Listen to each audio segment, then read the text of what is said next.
Today, we combine rankings between Dynasty and Devi. Where do the tiers fall at the wide receiver position? Next on the Football Guys College Football Show.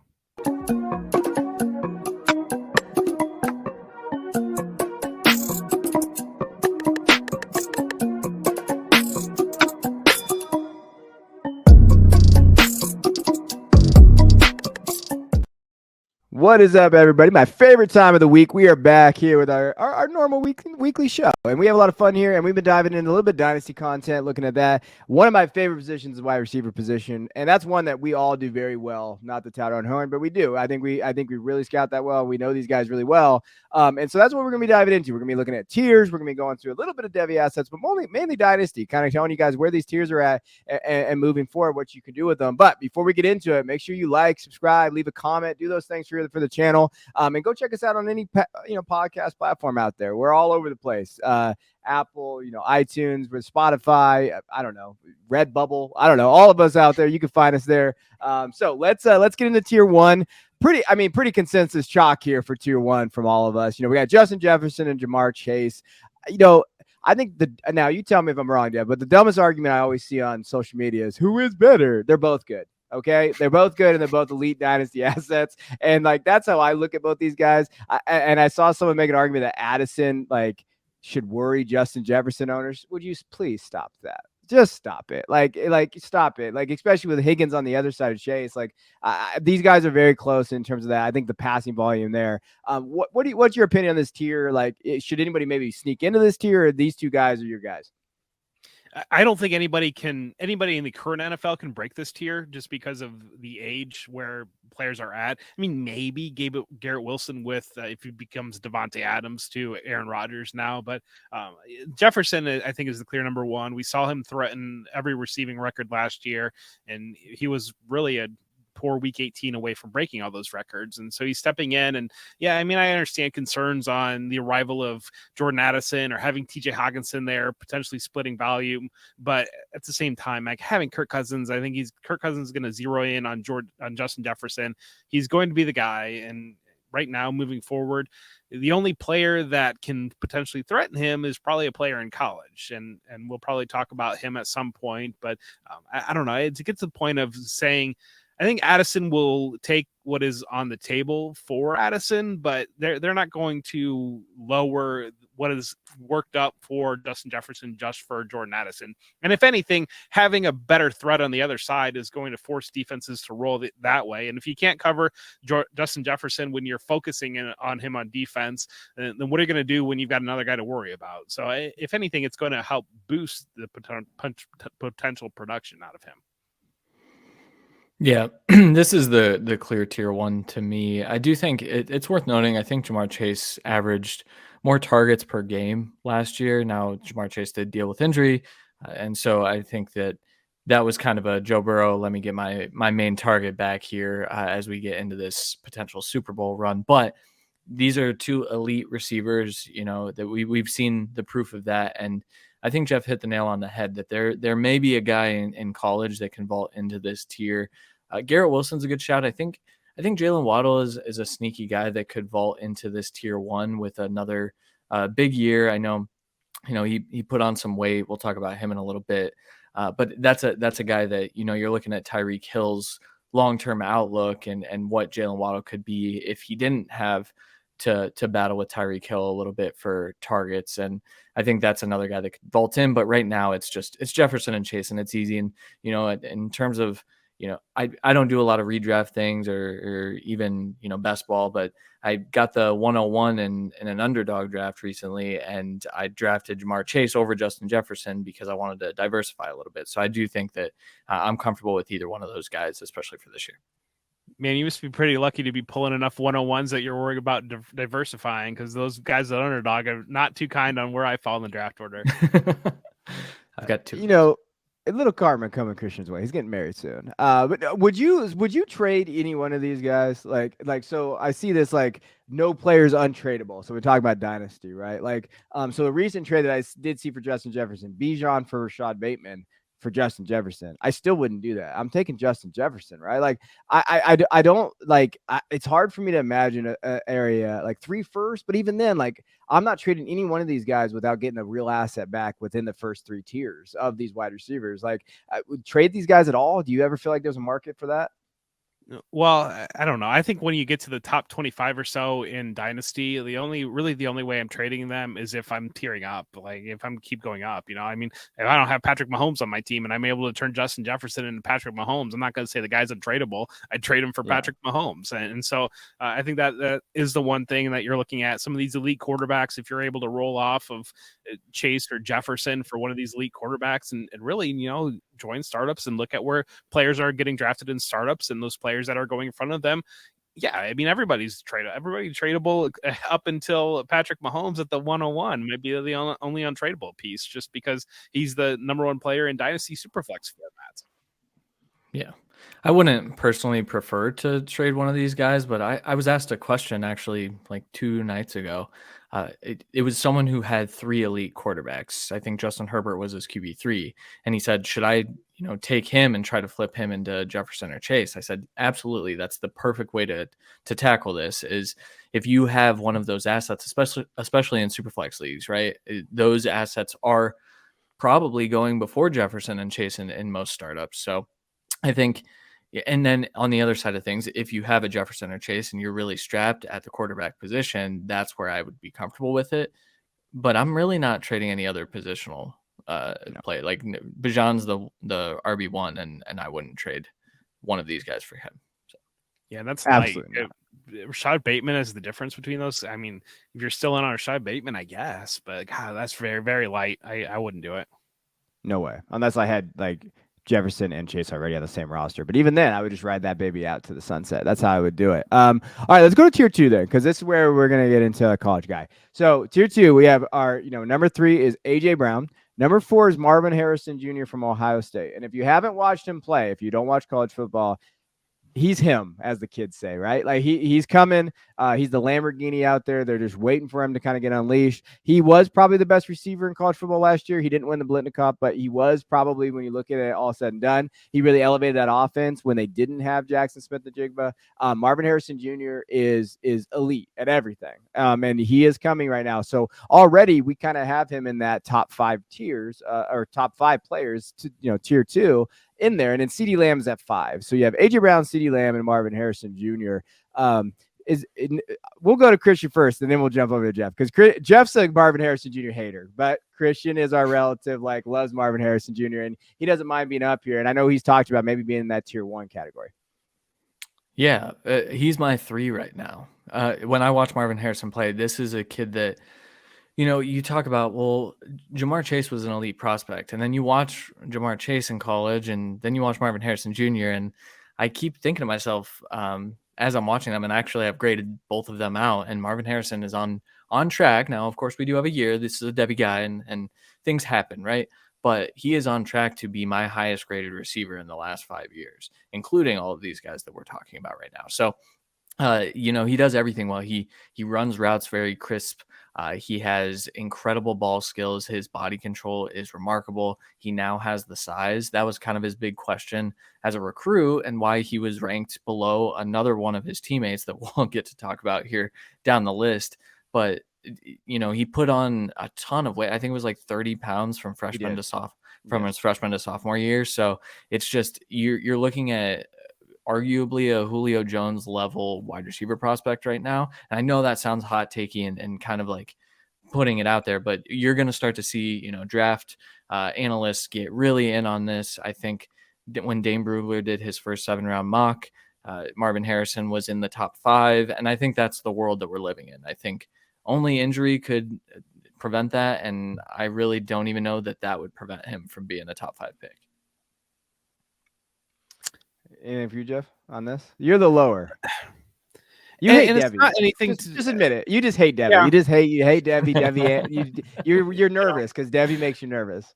Devi does Fair. make me nervous, and Yeah. because you're giving up a year of production, and so I have him a little bit lower. And really, the players that I have lower than him, I think that I'm going to get elite production this year from young players, and so that, in my mind, like giving up a whole year of elite production, because you're moving your team in a certain direction. When if you were to do that, if you were to take him over a guy like Garrett Wilson or somebody like that, you're sacrificing this year of production. But not only that, you're potentially sacrificing a year of contention, and you're kind of washing that entry.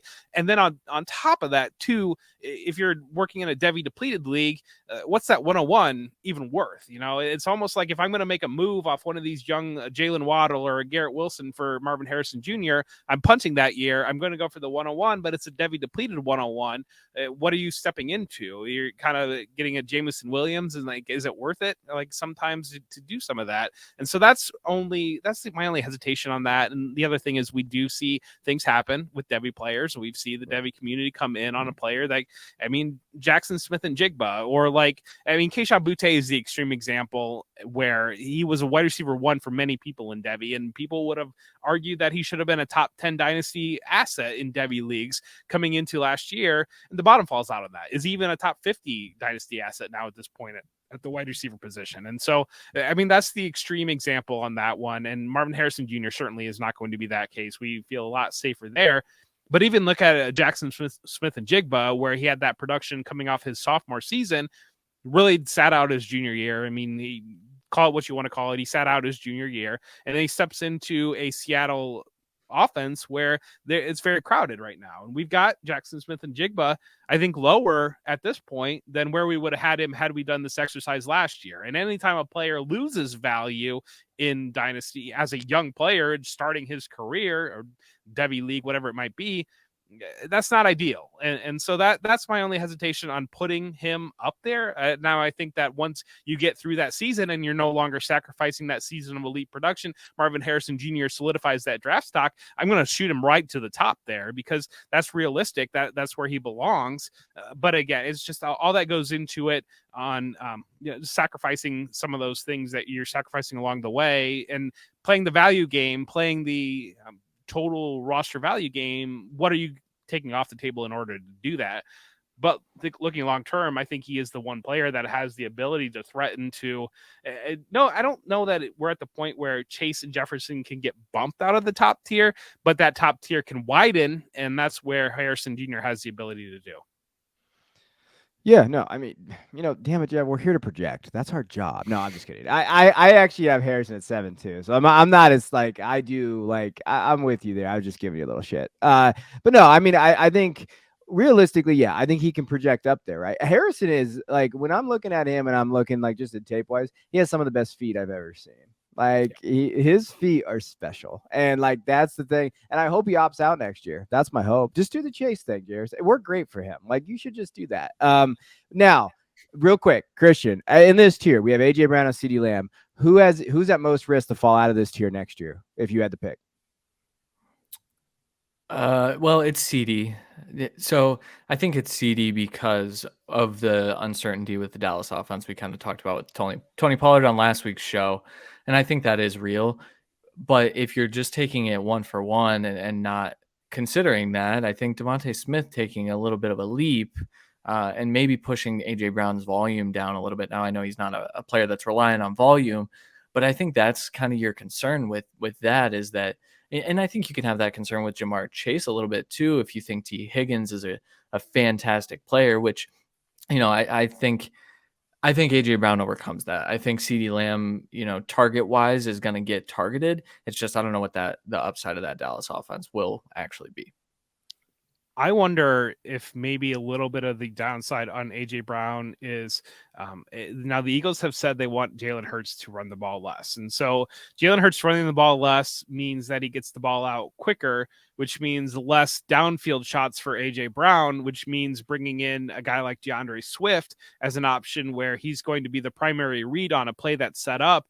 And as you start to chip away volume off of AJ Brown, he's going to get old fast in the eyes of Dynasty, and that's reality. And he's already into that second contract, and so he's kind of got that age curve where, as you see some of these other players, Garrett Wilson or Jalen Waddle or Chris Olave step up as Marvin Harrison Jr. enters the league, that's where my mind lands on. If I don't even know how old AJ Brown is off the top of my head, 25, right? Or 26. You're gonna have 25. start people that narrative is gonna be like he's over his prime now. He's 27 years old, and you don't want him on your team anymore. And you look at the Eagles, and they threw the ball to DeAndre Swift now, and those types of things could enter very easily, because a lot of this, what we're dealing with, is subjective value. I mean, once it really gets into, you're talking about elite players, and you're splitting hairs on a lot of it, and it's all just subjective value within the dynasty community, and we know how those narratives work. Even if you're data driven, you still fall victim to narratives.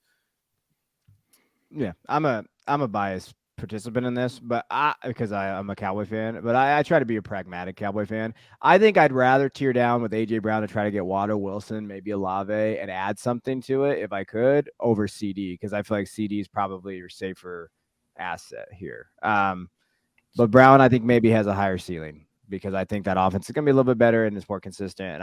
So it really depends, and you got to stay healthy. But we don't predict health on this show. We are analysts. All right, let's go to tier 3. Let's look at this. We have Jalen Waddle and Garrett Wilson. And what I talked about with this tier prior to this, I said, hey, the reason why I feel like these guys are kind of in their own tier, because they have the most chance they could tier up. Like, these guys have that potential. They have that ability. I'm a big Waddle fan. I know we've always kind of been a Waddle, this has been a kind of a Waddle pro show even before. I had him as high as wide receiver 2 coming out. Garrett Wilson, we were all on Garrett Wilson. Garrett Wilson was our guy last year, especially, and people were, fading him for whatever reason out there. He hopped. He had a little hoppy at the pro day, and people were like, no, the combine. So, like, we have these two guys here. I think they could really take that next step. I think Waddle could really take that next step if Tyreek Hill declines a little bit, if we see that kind of there in that offense. I think the question mark with both of these guys is probably the quarterback position. I mean, Aaron Rodgers, realistically looking at it, you're going to be there, 1 to 2 years. Tua, I don't know. He's beefed up. You guys see beefed up Tua? I like beefed up Tua. Looks like beefed up me, but just different, just a little different. So what do we think about this tier, Jeff? Yeah, I hear you. I think Garrett Wilson is the player that has the best ability to ascend tiers, because we saw the production that Devontae Adams had with Aaron Rodgers. And I think that if they run that similar system where they're going to funnel targets to Garrett Wilson, I mean, he could easily be dynasty wide receiver 3 at this point next year. And so that is the one guy that I do think has the ability to ascend. I hear you on Waddle. I like Waddle a lot. Last year, the value, the ability for big plays was in his game, but he had a diminished target volume. And so with Tyreek Hill there, I mean, that's going to be present, and we don't know what Tua's long-term outlook is going to be. We don't know what the Dolphins' long-term outlook is going to be, and we don't know how long Tyreek Hill is going to continue to be productive. And so you're running into, talk about it in the next tier, but if you're running into a T. Higgins situation, that's my only concern on Waddle, separating him. Whereas I think that Wilson has much more ability to be that major target share guy that can really be that difference maker and really kind of flirt. I think Garrett Wilson is the guy that can kind of flirt with expanding that wide receiver number 1 tier. Be realistic. Like, once you get kind of on these lower things, if he hits this year and especially flirts with that Adams type production, I mean, that could be the guy that's expanding that top tier. Yeah, I have a Garrett Wilson spotlight coming out soon on Football Guys. And I know these statistics are a bit skewed with the addition of the 17th game, but Garrett Wilson just put up the 11th best yardage rank, 1,103 yards as a rookie. That's the 11th best since 1960. His 83 receptions were 10th best. That is one spot ahead of Jamar Chase as a rookie. So, I mean, it's worth considering, obviously the targets were a little different in those scenarios, but Garrett Wilson just did that with the 4 worst quarterbacks I think he possibly could, or 3, I guess, if you count Chris Streveler. But there's just unlimited upside to Garrett Wilson. And then I kind of feel the same way about Jalen Waddle. I think Waddle, he kind of described his year last year as up and down. And I think that if we get a little bit more consistency, you add Devon Achane into that mix where there's just so much speed on the field. I think you're looking at guys that could very well vault into even, top of tier 2, but potentially bottom of tier 1 here. So Garrett Wilson's not a sell? Yeah, no, I would not be selling Garrett Wilson. Okay. So what I would say is like, if you, I wouldn't even know. Here's the thing. I wouldn't even, I guess if you can I've package just been him with seeing that. someone, So I just want to make sure we're all on the same page. I'm not if selling him at all. if you can package him up to get a Jefferson or a Chase, then sure. One, we just said like everyone has a price, right? But I don't see anyone really doing that. And so I would definitely be holding if I have my Garrett Wilson shares right now and just hoping that this Rodgers output is legit, and it probably will be. So You know what a Garrett Wilson trade I did was straight up. At the end of last year, I traded away Tyreek Hill and I got back Garrett Wilson, and I was pretty thrilled with that. It's a great ridiculous. trade. It's Yeah, ridiculous. love Those 8-man leagues you're in. Yeah, no, I agree. I think Waddle and Wilson, and I think both these guys we're very high on, and they're in their own tier there. And they could jump up there. So yeah, no, I'm there. All right, let's go to tier 4. This is okay. Everybody out there that's listening or watching, we rank guys a lot differently. Like, so Jeff's a weirdo, Christian's a weirdo as well. Like, so they are their rankings are very out there. In terms of like, I respect the hell out of their rankings, but we definitely rank differently. So when we do a consensus ranking here, like tier 4 and 5 are going to be a little different than probably what you see out there. Maybe not so much tier 4, but tier 5 definitely. And I think it just depends. So let's go through our tier 4. So here's tier 4. T Higgins at 8, Chris Olave at 9, and then we have Tyreek Hill at 10, and then DK Metcalf at 11. I think when we look, it's hard. Well, I'll just ask Jeff. When you're looking at veterans like Tyreek Hill and DK Metcalf, and DK is still only 25, right? He's turning 26. He's around that same kind of AJ Brown track. Right. So when you look at those guys, like those guys are hard to rank, especially like Tyreek, because the drop off is coming. Like there's going to be a drop off, and not even necessarily in production, but in perceived value. It might be already there with Tyreek Hill. So like, how do you rank those guys when you're looking at like Olave and then like Higgins, who's the wide receiver too, on a high volume passing offense and in Cincinnati? Like when you look at these guys in that same tier, like that, because like way I look at tiers sometimes, if I have Higgins but I'm offered Hill, they're in my same tier. I might want like a second with it or something back, but would you do that deal based on Dynasty the way it's going, right? Like that's kind of how my question is here when you're looking at these kind of veterans and these kind of younger players. Yeah, I mean, you guys play in enough leagues with me. You know my approach, and especially in startups, I don't draft veterans in the top 60 picks or so. Like I hammer youth and I build that base in, because when you do that, you give yourself the ability that as you add draft rookies along the next couple of years, you look at your team in year 3 and 4, that dynasty, and you're crushing it. And everybody else that kind of did go for that shortcut and add those veterans early are either looking to move off of them, and you've got all the young pieces that they're looking to move off that you didn't want to draft in the first place. And so that's one thing to remember, and really look at in your leagues. If you're surprised at how low a veteran goes for in trade, your entire league spoke on that, and your entire league did not want to buy in on that. So the idea that you can buy low on especially a veteran in a dynasty league and then turn around and flip him, your entire league has already spoken in on that. And especially if you see a player sliding in the startup draft, that you have the idea that you're going to flip him on the trade market, because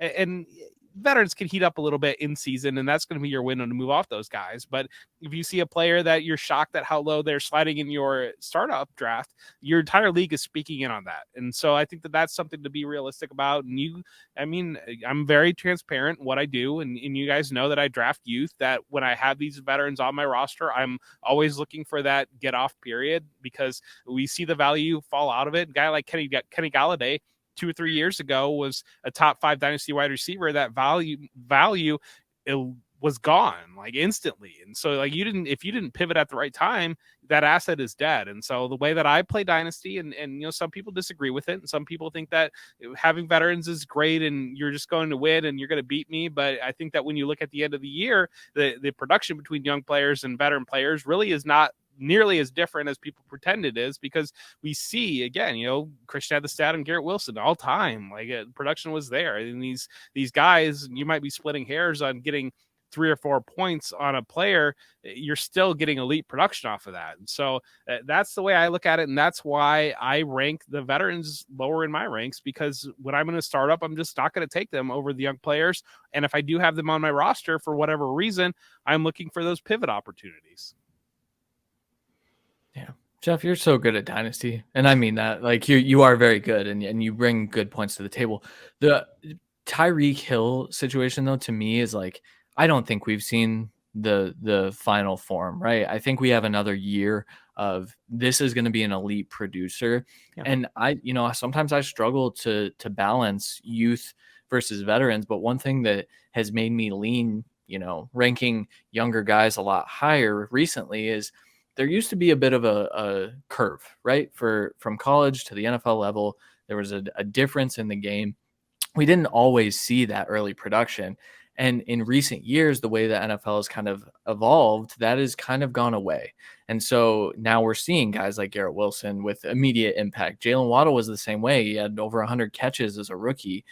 There are a lot of signs that point to you don't need to wait for the production. That's why when we get into tier 5 here with another group of younger players, I'm comfortable ranking some of these guys even higher than what maybe our consensus is, because you're getting that immediate production, which then in turn, like Jeff says, makes it difficult to move off of those veterans. And so I think you're going to start to see a lot of even consensus ranks here at Football Guys are going to trend younger at the top because those guys can ball, they can play. Yeah, and a lot of the reason why that is because the game has changed. The game has changed where wide receivers don't have to win physically anymore. Wide receivers are working in space. They're getting the ball in space. They're able to create afterwards. And so you're not having that. Like, you see it a lot more dramatically in college, where a guy comes in his freshman year, then you see that after he's been in the weight room for 6 months or for a year, the before and after pictures are night and day. You don't see it quite as extreme in the NFL. A lot of that is because they've gotten that development in college, because the strength of programs have increased so well in college that they're coming in with pro-ready bodies. But just the way that the game has changed, is give athletes the ball in space, scheme up opportunities to allow them to create after the catch, those types of things. And you're moving away from having to be those big physical wide receivers that can beat outside press man coverage with that big strong arm quarterback that's going to jam the ball into a contested catch window. And if you're not able to beat that physicality and you're not having those tips and tricks that a veteran might have, it's tougher to have those young guys to have that production. The game just doesn't work that way anymore. And so you're not sacrificing anything. There's no like build up window on young players. Like, if a guy's not producing right away, that's a red flag right away. And then that's realistic about it. But there's no idea of a veteran team gives you a better chance to win because you get elite production. I mean, you look at the guys at the top. Justin Jefferson and Jamar Chase finished their second and third years in the league, and they are elite producers. Justin Jefferson almost broke the record for receiver yards in a season. Yeah, I will say this. Tyreek Hill is the hardest person for me to rank right now in Dynasty of the wide receiver position. And I have him at 11. And I have him there because when you look at him, you're like, man, he could still go off these next 2 years. And it's like, I feel like I can't put him behind some of these other guys in that area, because I just do feel like that elite production for 2 years is going to be elite in that offense. And especially from what we saw last year when Tua was healthy. When you look at the splits when Tua was healthy and when he wasn't, like, he was an elite wide receiver 1. He could have been wide receiver. He was up there. He was trending that way. So that's why I asked. Like, I really do think that. And to you guys' point, I'm looking at NFL offenses right now for my next piece. And really what it is, it's the high-low concepts and the smash concepts and in the passing game have gone from college to the NFL. And it's about spacing, and you don't need to separate anymore. You don't have to, because they're going to, if you can separate, you're going to elevate yourself even more, but you don't really need to. So if your offense has those areas, those concepts like Baltimore's going to have, that is something to note. Like, that is like the key when you're looking at these wide receivers too. You need to know what they're playing in. You need to know the system in, because that definitely does affect their rankings as well. It really will. Yeah. Jeff, you had that look at me like you wanted to yell at me. You made a good point, Kevin. Oh, wow. Look at that. We got one. 3 years, baby. I made a good point. All right. Look at that. Blind squirrel can find a nut. All right. Let's go to, let's look at tier 5. So this is where, you get into like some younger pieces, but also kind of some older, actually just one older guy. And one of us hates Amon-Ra. I don't know which one of us hates Amon-Ra. So Drake London at 12, 13 is Stephon Diggs, 14 JSN, Jackson Smith-Njigba, 15 is Amon-Ra St. Brown, and then 16 is Devonta Smith.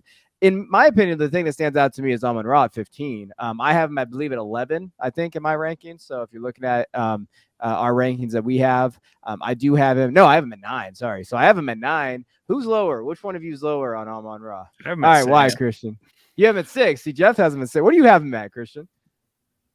I don't want to say. You're putting me on. No, it's wide receiver 18. Oh, whoa! We got to get canceled here. We're gonna get canceled here at Football Guys now.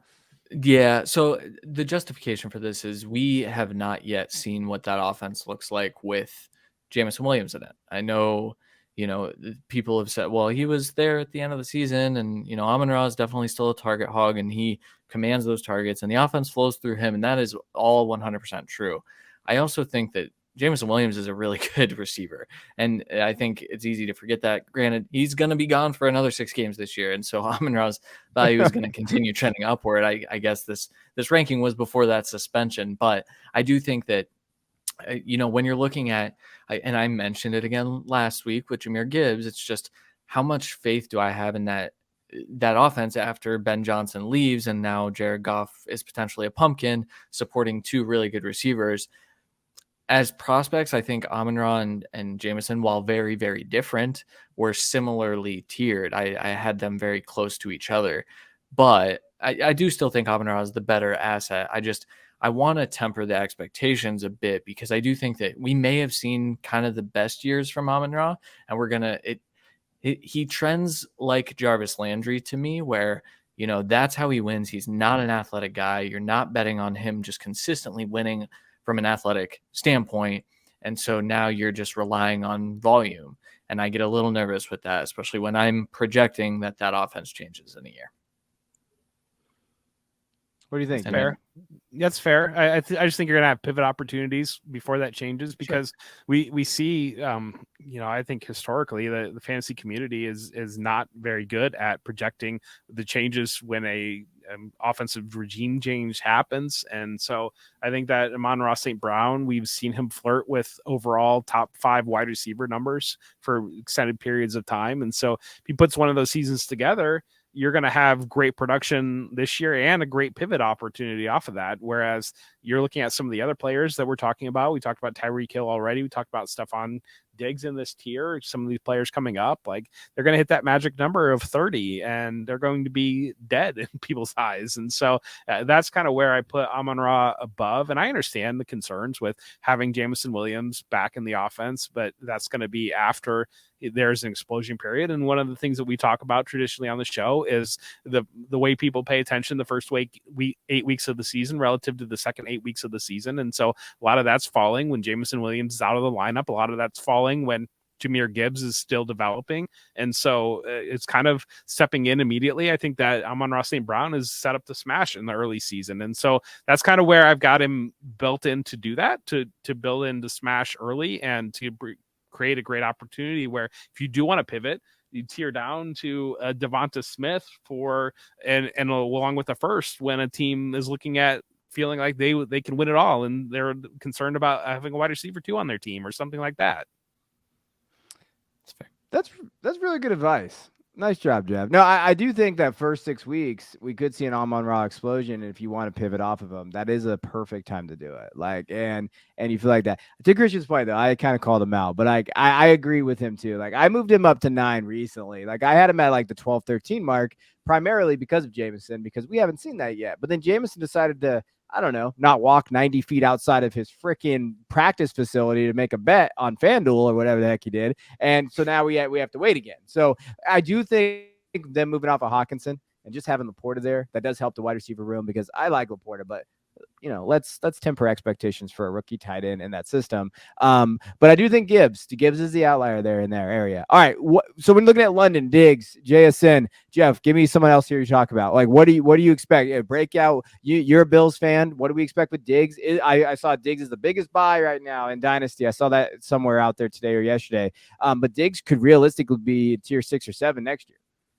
Yeah, I mean, we don't know. Diggs could be on a different team next year, to be realistic with you. I would be surprised if that happens, but there has certainly been things trending in that direction that, and maybe the Bills fall short this year. And now that Josh Allen is carrying the Madden curse and maybe that things don't go right and they decide to pivot off there. I'm still hopeful and my dreams will be crushed by the time the show comes out, but hopeful that the Bills can add DeAndre Hopkins to take a little bit of that load off Diggs, because I think what we saw last year was without the secondary support, defenses were able to key in on him, and that along with the elbow injury to Josh Allen, decreased that production a little bit. And so I do think that to some extent, Diggs is surviving off name value a little bit relative to where his production was towards the end of last year.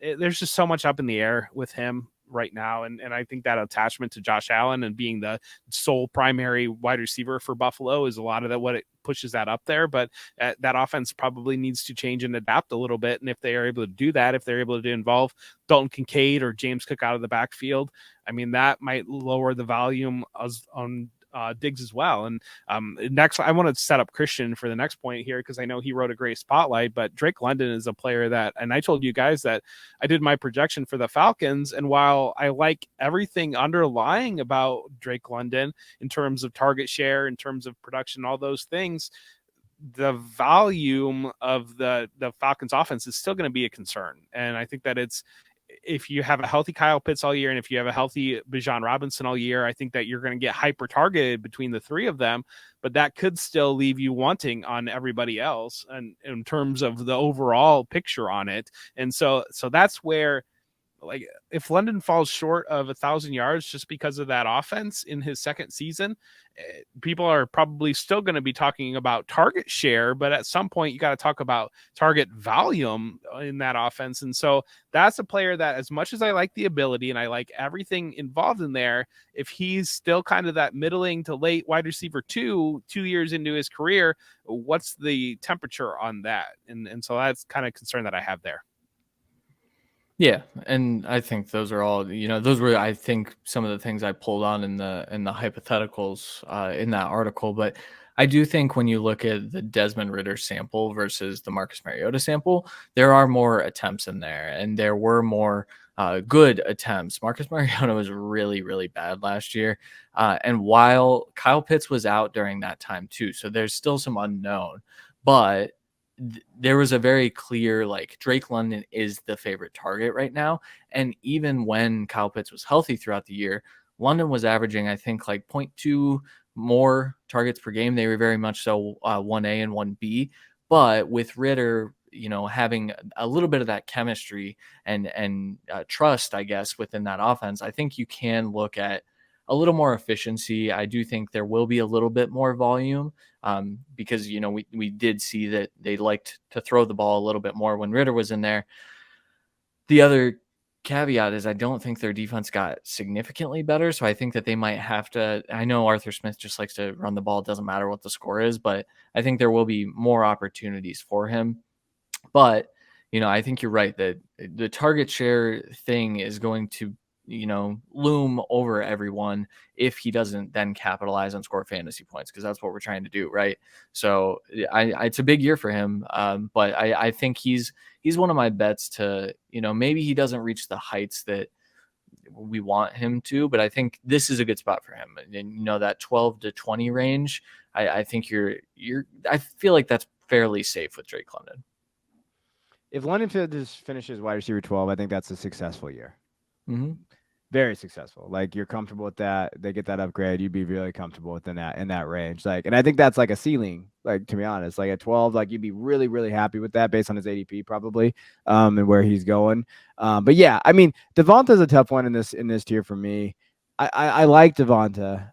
I just like low passing volume sometimes in that offense. I do know if they're not going to run as much, like we mentioned earlier, in terms of the Brown stuff, and maybe they did get out quick and they have those areas, we could see that upside. But to me, 16's perfect. He's a wide receiver too, and that's fine. He's right there in that area, and you're excited for it.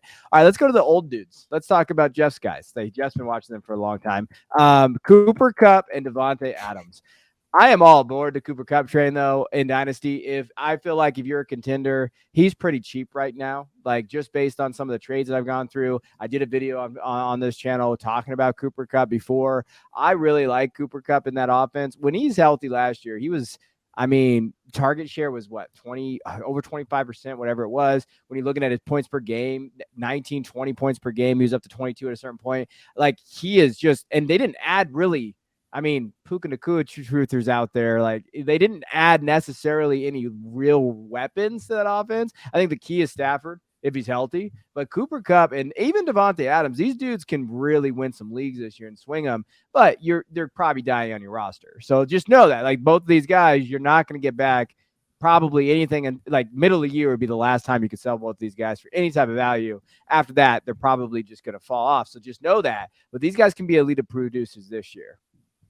Yeah, and I think that Cooper Kupp's a great buy, and you're the part of that reason is because you're the only person that I've seen that Cooper Kupp is a buy, and yeah, I mean you're exactly on it, and you made great content about it earlier, but at the same time, you look game by game, he was beating Justin Jefferson when he was available last year, and we know what he did the previous year, and so if he's out there and Matthew Stafford's out there, I mean, he's going to have that league-winning wide receiver upside that you can get for dirt cheap, and you're probably not going to be able to get a second to move that, but he falls right in that range where I want a first, but give a second type thing, because that's where he's kind of sitting right now in the value of picks at this point. But at the same time, it's a great time to buy a veteran if you're very, very content with your roster moving forward. And if you're one injury away from derailing, don't go buy a veteran. But if you are loaded and you're that team in your league, like, Cooper Kupp is a great target. Yep. I just finished my Rams projections, and I have him projected for over 1,200 yards and like 11 touchdowns. And so he's probably going to be a top 5 guy when I'm done with all of those. But on the other side of things, the Devontae Adams thing is I'm a little hesitant with him, because I also think when you look at what Devontae Adams did last year, it was very uncharacteristic, and they used him in a way that he had not been used before. He went from being a volume short yardage guy to a downfield field stretcher, because they didn't have anyone like that, I think, that could successfully do that. And he is very clearly one of the best receivers in the NFL on a talent basis. You take away Derek Carr, you add in Jimmy Garoppolo, maybe. We're still not sure what that is at this point. And now he's also talking about, maybe not wanting to be with the Raiders. And I think that stems from the Derek Carr situation. There's a lot of ambiguity about that situation. And I think, when we look back in a year, we'll say that might have been a little high for Devontae even at that point, because there are so many young guys that I think could overtake him in terms of what his output will be in 2023. Devontae Adams feels like he's not going to be a Raider by the end of October, to be honest with you. It just kind of, when you look at their team build, where everything is, it feels like Josh McDaniels is certainly concerned with his job to some extent, and probably would have lost his job last year had the Raiders had the money to move off of him. But you can just see very, very easily, especially if Jimmy Garoppolo is not on the field, Devontae Adams start very, very slow, and the Raiders fall back in that division, and then they realize that they just need to recoup anything for him, and then it becomes the great mystery game of does he get reunited with Aaron Rodgers in New York, or is he the guy that kind of takes that Hopkins role in Buffalo or in Kansas City? But that's kind of on there. And so I think that it's not the time to buy Devontae Adams probably right now. I mean, maybe if somebody is very, very concerned about the Raiders quarterback position, fairly, but I just think that you're going to see the value drop even more realistically, and especially if he starts slow, which he could be set up to do. Cooper Kupp has a safer game, like for fantasy. Like Cooper Kupp has a safer, in terms of both of these guys. Cooper Kupp to me is safer, and I think his ability to kind of create separation, be a slot, do all those things, earn those targets, that's stuff that he could do for a very long time on any team. Like if Cooper is one of those guys that we were talking about, like whatever the Rams decide to do, like you guys kind of mentioned anyway, like, Cooper could find himself on a roster, on a continuing roster too. Like, and realistically for, get moved and those type of things. Like that's one of those areas where I'm staying away from Adams. If you have him, just, that might be one of these things where you hope he has a few good games, and then maybe you can kind of shift off of him a little bit in Dynasty. All right, let's look at tier 7, and then we're going to get in the nitty gritty here as we go through these. Tier 7. Jordan Addison at 19, Chris Godwin at 20, 21 is Quentin Johnson, and in 22 is DJ Moore.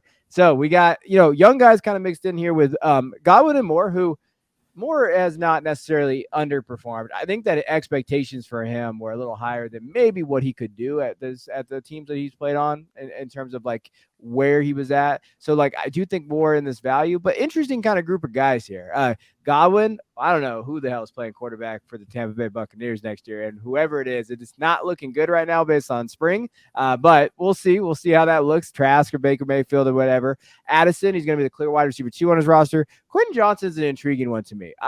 Quentin, based on Mike Williams might need to have back surgery, whatever the case may be there. Mike Williams has not stayed healthy at all in his career. So when you think of Mike Williams, Allen, hamstring injury, missed, I think it was 6 to 8 games last year. So you're looking at Allen there. Quentin has very, very interesting value because he could be the wide receiver 1 with Justin Herbert. And he could just be out there in this tier. But who stands out to you in this tier, Jeff? It's just a very interesting tier because you're on 2 polar extremes here, and yeah. I traded Godwin for Addison basically straight up in one league, and so that was a deal that I made during rookie drafts, and so that felt like a good pivot off for me.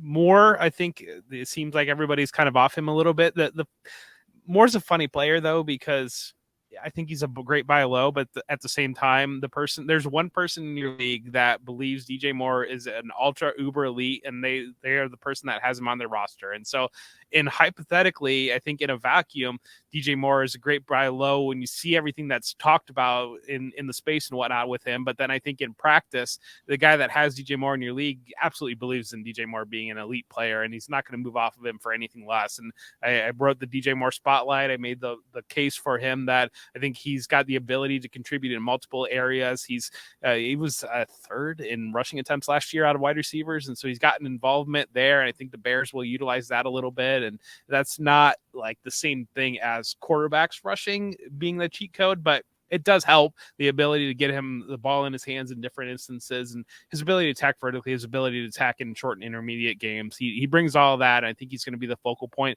of a Bears passing offense that sees him with the best quarterback of his career. And so I think that is great time for DJ Moore. Addison and Johnston have been grouped together in a lot of rookie drafts, and they're kind of sitting in that similar area. And Johnston, the concern on him was stepping into a situation behind those Chargers wide receivers, like you did mention, but having the injury on Mike Williams misses time.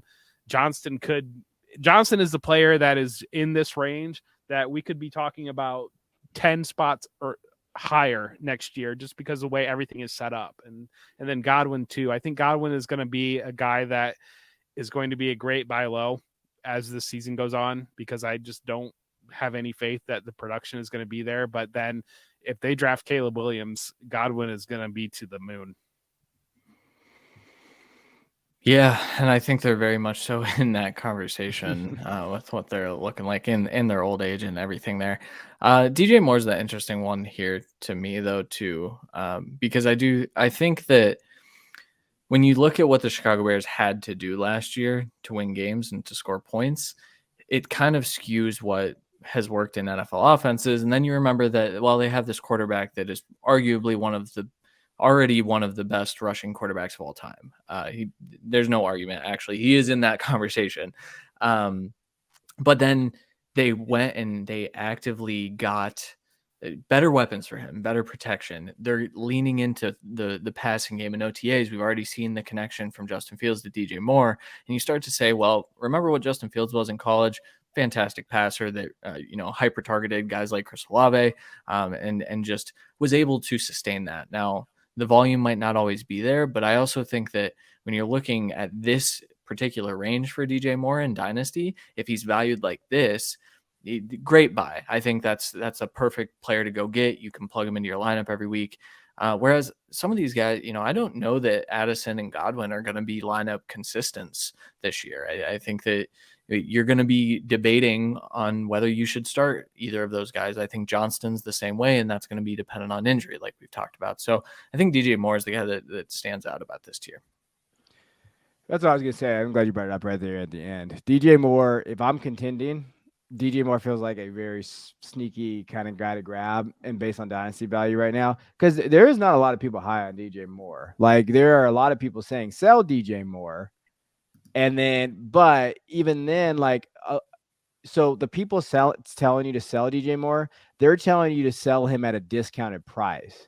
Like, it's not like a sell high version of like these things that we see. We see, oh, get out more now, whatever you can get. And I love that because that means, okay, I'll sell them. That's like the yard sale, baby. I'll take that all day. Like, Big Daddy throwing the can on the ground. I'll take the dent. Okay, you want to give me the extra little value bump in there. I'll take that because you're not buying DJ Moore at a high price. You're buying him because they're listening to people say, oh, this is your chance to get out, but it's not at a high price. So I'm all aboard that because I do think that he could be a very solid wide receiver 2 production wise, but you're not buying him at wide receiver 2 prices. You're probably buying him as wide receiver 3 prices. So that's where, when you're looking at kind of where you can extract value from a dynasty perspective, that's where I'm on board with DJ Moore. You guys hit those other heads. Godwin feels like a 2024 play, not necessarily a 23 play. And then those other two, yeah, the value there. But Moore seems like that sneaky ad, cheap, still puts up good numbers. And he's the wide receiver. When you're looking at this, he's the wide receiver 1. Like, on an offense that could elevate. Like, you got to look at that too. Like, especially when you start getting these other tiers, who's the wide receiver on the roster? Can they earn targets? Oh, he can do that. And then who's the 2 on that team? Mooney. Okay. Claypool. Right. So then we start Cole Komet. Like, there's guys that you're like, oh, well, Moore stands out. That's how I look at those guys in those tiers. Yeah. All right. Let's get to tier 8, and then we'll kind of go a little quicker. So tier 8, Emeka Egbuka, wide receiver from Ohio State. So next, that's our next Debbie guy, right? We don't have another Debbie guy in there. Yep. Again, we're not like when you saw running backs last week, a lot of running backs in these guys' tiers. Wide receivers not like that because the position is loaded at the NFL side. And so, like, you're going to look at that. So Emeka's in there at 23. If you don't know who Emeka Egbuka is, he probably has one of the best analytical profiles of any wide receiver in college football, maybe a little higher than Marvin Harrison Jr. There's like some arguments from an analytical profile that Emeka's been in there. If you want to know like play comp for Emeka from he's like a Lave and JSN kind of like had like a weird baby that can kind of just play slot. Like, that's kind of how I look at Emeka, that he's just going to earn targets. That's Mecca. Deontay's at 24, Deontay Johnson. 25 is Michael Pittman. Brandon Ayuk is 26, and 27 is Terry McLaurin. All productive wide receivers in this group. Like, for guys that can produce and earn fantasy points here. Who stands out to you, Jeff? Who stands out to me? No one. No one, because that's kind of the tier of people that nobody stands out. I mean, I guess it's Ayuk. What are you talking about? Ayuk is the guy that stands out in this tier. 100%. Yeah. If our guy's quarterback and that raises the upside of that 49ers offense, then I could see that. And Pittman is I think is the most interesting one to me because he could be on another team next year. He's approaching a contract year, and we don't know what direction that Colts offense is going to go. And he does kind of, if he is in the AJ Brown role, and if they are able to quickly develop Anthony Richardson, I mean, there is high upside there, but I think Pittman is one of those guys that somebody in your league has been convinced he's a wide receiver 1, like fantasy wide receiver 1, even though he's not put up those numbers quite yet. And so that's kind of I want to tell you to buy low on Pittman, but at the same time, I think he's another DJ Moore type where it's the perceived value on him hasn't matched up the numbers and lined up the numbers. And what's going to happen with Josh Downs is a major question, I think, when it comes to Pittman, because I tend to think they operate in similar areas of the field. I've seen people say that that's not true, but that's my assessment on that. And I think that Downs is the cheaper long-term replacement. And so I just think Pittman is headed kind of for a crossroads right now. And if he doesn't deliver on that, and if he's in a run first offense, we could see his value really start to fall out. But if he does, I mean, if Anthony Richardson hits in a way that we kind of believe that he can, that's a guy that could springboard forward. Yeah.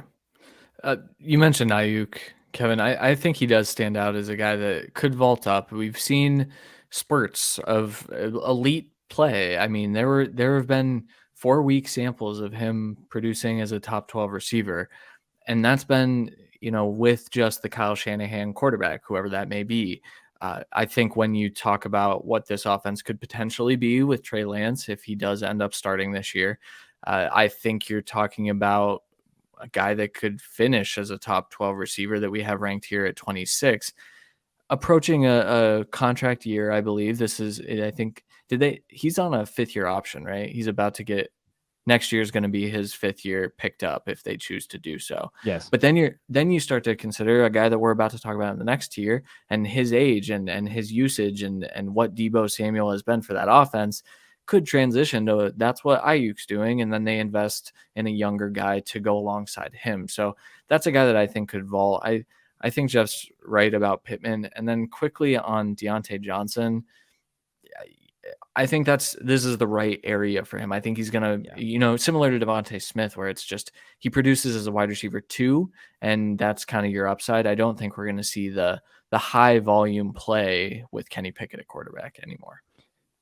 Yeah, you guys hit that on the head there. I think with Michael Pittman, I feel like he's a better redraft player this year than like a dynasty asset. Like I that's kind of how I look at Pittman this year, as far as just kind of going through there. Terry McLaurin, I don't know. Sam Howell, do something, please. I just, the question is that quarterback play. I think that's realistic what it is. But if you have not seen Emeka Egbuka, go watch him. Go type in right now, Ohio State, Emeka Egbuka, and go look, and you'll see him a little bit. Let's jump into tier 9, and then we'll kind of work our way to tier 10, and then we'll be done here. 28 is Evan Stewart, Texas A&M wide receiver.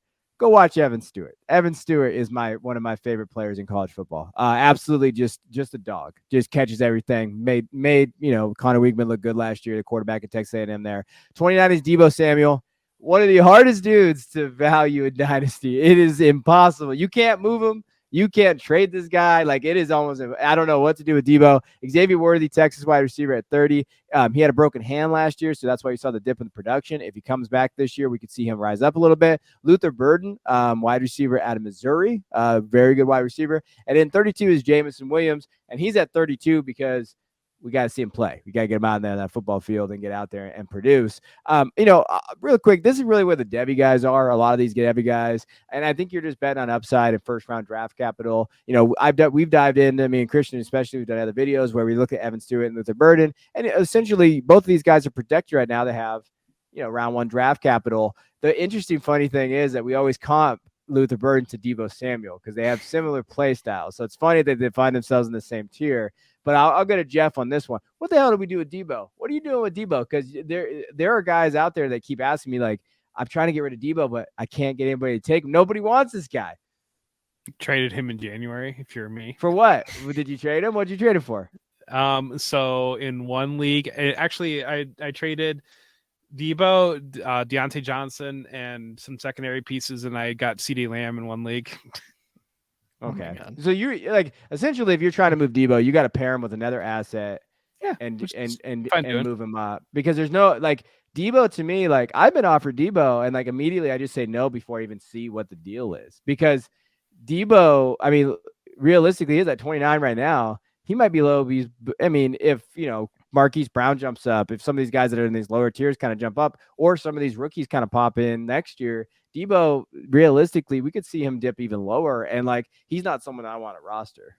But I guess the counter argument to that would be if Christian McCaffrey were to miss any time, and we were talking about Christian McCaffrey missing time, that Deebo Samuel rockets back right into that Deebo role and becomes that focal point of that offense again. I mean, he could recover a lot of that value. And a lot of the things on Deebo Samuel is like, he's an exciting player. He's a fun player that people cheer for. And so if McCaffrey's out of the lineup, Deebo's doing Deebo things, you're going to have a sell window on Deebo Samuel again. And so I would say that, right now is not the sell window. And that doesn't mean that you're not going to have a sell window. There is a path to receiving a sell window, but it's just not there right now. But I do think that Jamison is interesting because a lot of people are concerned about him now after that lost year, but I would say that a lot of people that were concerned about him initially were the people that didn't draft him anyways, because they're analytically concerned about him having a lost year, and that analytical profile of not doing anything in college up until that last year, they didn't draft him anyways. And so if they're telling you to move off of him, they're not invested in him. And so I think that we saw that when he was on the field, that speed translates, and he's elite talent.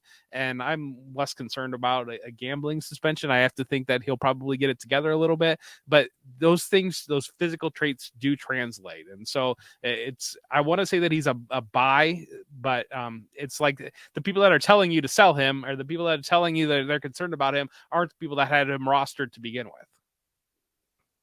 Yeah. Xavier Worthy's probably going to be a first round pick. Evan Stewart is also probably going to be a first round pick. I do want to delineate though, Worthy's going to be a 2024 guy and Stewart and Burden are going to be 2025. So that's one of those ones where you sacrifice 2 years. Probably worth it though, because I think those are good players. Xavier Worthy is one of the smoothest separators I've watched in a while. He's my wide receiver 2 in next year's class as of right now. Yeah, no, you guys are right there when you're looking at just the tiers and where they go. But if you haven't watched some of these college guys, go watch them. Go like if you type in Evan Student versus Luther Burden, you probably see me and Christian's face pop up. But yeah, we did a big deep dive in and we talked about these guys. Looking forward, it's fun to watch these guys. But I can't believe we cannot, Christian. I thought you were gonna yell at Jeff.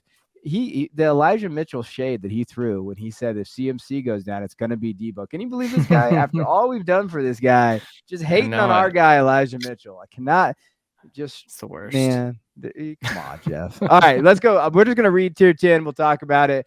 Just who's in there, and then we'll get out of here. 33 is Marquise Brown, who, if, with DeAndre Hopkins moving on, okay, could see a bump there. Christian Kirk at 34, Jahan Dotson at 35, and then Rashad Bateman at 36. So that rounds up our tiers. So when you're looking at, tier 1 through 10, and at any point, you can find us on social media. If you have questions about these guys, just DM us. I don't know, is Jeff's DMs open yet or no? No, goodness no. Okay, well, DM me and Christian. You can talk to us. And then if you have a question for Jeff, oh, yours is not. Yeah, if you have a question for Jeff, DM me and I'll send it to him. I'll let him know that he's going through this weird phase right now though, where he's anti-social media. But I will let you guys you speak to him through me. Unless it's mean, then don't talk to me. But we'll look at these guys and talk about, hey, where are these values at, where are their tiers at? Let us know in the comments too. What do you agree with? Like, do you feel like Debo's a buy, or can you get rid of Debo? So there's some trades, like drop them in there and we'll dive in. But good show, boys. I think this was fun going through there. If you missed our running back and quarterback show, go check that out. We went through those tiers. Next week, we'll be back talking about our favorite subject ever, tight ends. Come hang out with us and make sure you hit that like and subscribe button. So we'll be back June 8th, 1 p.m. Eastern. Until then, I'm Kevin Coleman. I'm Jeff Bell. And I'm Christian Williams, and you just watched the Football Guys College Football Show.